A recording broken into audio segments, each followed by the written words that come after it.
आर्नी शहर के निर्भय बनो संगठन ने एक विद्युत सार्वजनिक व्याख्यान का आयोजन किया, जिसमें दिल्ली में लोकप्रिय वरिष्ठ पत्रकार अशोक वानखेडे भी उपस्थित रहेंगे।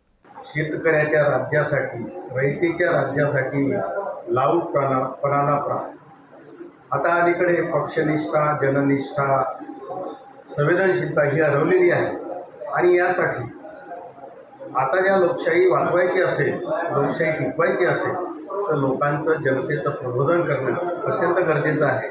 आणि निर्भय बनो टीमच्या वतीने माननीय वरिष्ठ पत्रकार अशोकरावजी वानखेडे दिल्ली यांच्या प्रबोधनाचा कार्यक्रम आर्नी येथे ठेवलेला आहे। तरी या कार्यक्रमासाठी सर्व जनतेने, सर्व लोकांनी येणं अत्यंत गरजेचं आहे की जेणेकरून लोकशाही जी धोक्यात आलेली आहे ती वाचली पाहिजे, टिकली पाहिजे।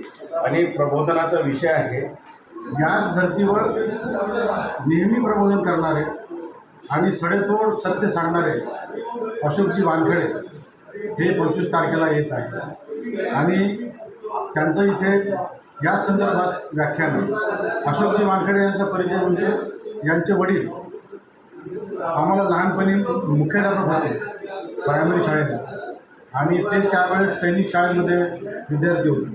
त्यांचे जे लहान बंधू आहे अविनाशजी वानखेडे ते आता सध्या पुसदला प्राचार्य म्हणून या पदावर कार्य करत आहेत। आर्नीशी त्यांची तशी नाळ जोडलेली आहे, त्यामुळे त्यांना आपल्या लोकांविषयीची कळकळ आहे ती अधिक चांगल्या प्रकारे ते इथे व्यक्त करणार आहेत। स्वर्गीय उत्तमदादा पाटील कृषी बाळा समितीच्या यामध्ये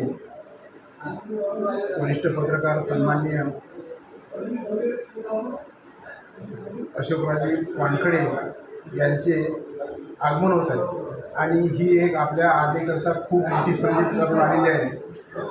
अशोकरावजी वानखेडे यांचे मूळ वास्तव्य आपल्या आर्नी परिसरात झालेलं आहे, तरी या प्रबोधनाचा सर्व जनतेने लाभ घ्यावा अशी माझी कळकळीची निर्भय म्हणून टीमच्या वतीने विनंती।